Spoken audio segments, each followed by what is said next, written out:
YCP అధినేత జగన్ ఎన్నికల ప్రచారంలో ముఖ్యమంత్రి చంద్రబాబు నాయుడు ప్రభుత్వ విధానాలపై చెలరేగిపోయారు. ఎన్నికల సమయం సమీపిస్తున్న తరుణంలో టీడీపీపై దూకుడు పెంచారు. 5 ఏళ్ల చంద్రబాబు పాలన అవినీతిమయమంటూ ఆరోపించారు. విభజన హామీలు సాధించడంలో విఫలమయ్యారని జగన్ విమర్శించారు.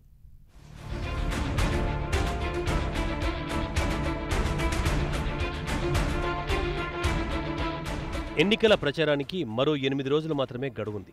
దీంతో వైసీపీ అధినేత జగన్ ప్రచారాన్ని హోరెత్తించారు. విజయనగరం జిల్లా ఎస్కోట, విశాఖపట్నం జిల్లా పెందుర్తి, తూర్పుగోదావరి జిల్లా పెద్దాపురం, పశ్చిమ గోదావరి జిల్లా భీమవరంలో రోడ్ షోలు నిర్వహించారు. ముఖ్యమంత్రి చంద్రబాబు ప్రభుత్వ విధానాలపై తీవ్ర విమర్శలు, ఆరోపణలు చేశారు. గత ఎన్నికల్లో ఇచ్చిన హామీలను అమలు చేయని చంద్రబాబు ఈ ఎలక్షన్లో కొత్త వాగ్దానాలిస్తున్నారని ఆగ్రహం వ్యక్తం చేశారు. చంద్రబాబు నాయుడు గారు పుట్టింది ఇదే ఏప్రిల్ మాసంలో 20వ తారీఖున పుట్టాడు. అంటే 4వ నెల 20వ తారీఖు, అంటే 420 కాదా అని అడుగుతా ఉన్నాను. ఆ బుద్ధులన్నీ కూడా అలాగే ఉన్నాయి కదా అని అడుగుతా ఉన్నాను మీ అందరితో కూడా. ఏప్రిల్ 1, ఈరోజు ఏప్రిల్ 1.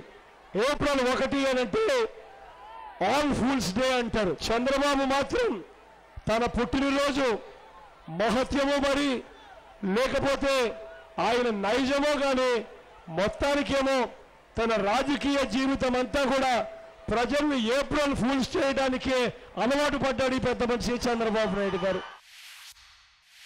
చంద్రబాబు నాయుడు అభివృద్ధి పేరుతో అవినీతికి పాల్పడ్డారని జగన్ ఆరోపించారు. చంద్రబాబు 5 ఏళ్ల పాలన దేశ చరిత్రలోనే అవినీతి యుగమని ఆగ్రహం వ్యక్తం చేశారు. రాష్ట్ర చరిత్రలోనే కాకుండా దేశ చరిత్రలో కూడా ఇంతటి అవినీతి యుగం బహుశా ఎవ్వరం కూడా ఎప్పుడు కూడా చూసి ఉండం. అంతటి దారుణంగా ఇవాళ చంద్రబాబు నాయుడు గారు చేసిన అవినీతి మనకు కనిపిస్తుంది.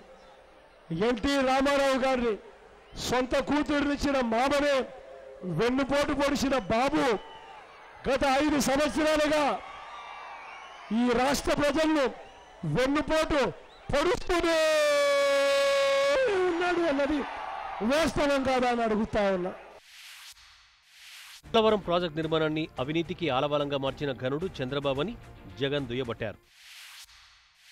పోలవరం ప్రాజెక్టును పూర్తిగా అవినీతిమయం చేసి పోలవరం ప్రాజెక్టులో ఇవాళ పనులు ఏ స్థాయిలోకి జరిగాయి అంటే పునాది గోడలు దాటి ఒక్క అడుగు కూడా ముందుకు వెయ్యని పరిస్థితిలో పోలవరం ప్రాజెక్టు కనిపిస్తుంది. అదే పోలవరం ప్రాజెక్టులో చేసింది ఏమిటి అనంటే ఎస్టిమేట్లు పెంచారు. సబ్ కాంట్రాక్టర్ల కింద వాళ్ళ బినామీలు సాక్షాత్తు ఇదే జిల్లాకు సంబంధించిన మంత్రి యనమల రామకృష్ణుడు గారి వియ్యంకుడు అక్కడ సబ్ కాంట్రాక్టర్గా నామినేషన్ పద్ధతిలో పనులు చేస్తూ ఉన్నారు అనంటే ఏ స్థాయిలో వీళ్ళు పోలవరం ప్రాజెక్టును దోచేస్తా ఉన్నారు అన్నదానికి ఇక వేరే ఉదాహరణ కూడా అవసరం లేదు. చంద్రబాబు మళ్లీ అధికారంలోకి వస్తే పేదలు బతికే పరిస్థితి ఉండదన్నారు జగన్. అధికారాన్ని అడ్డం పెట్టుకుని భూములు, ఇళ్లు లాగేసుకుంటారని ఆరోపించారు.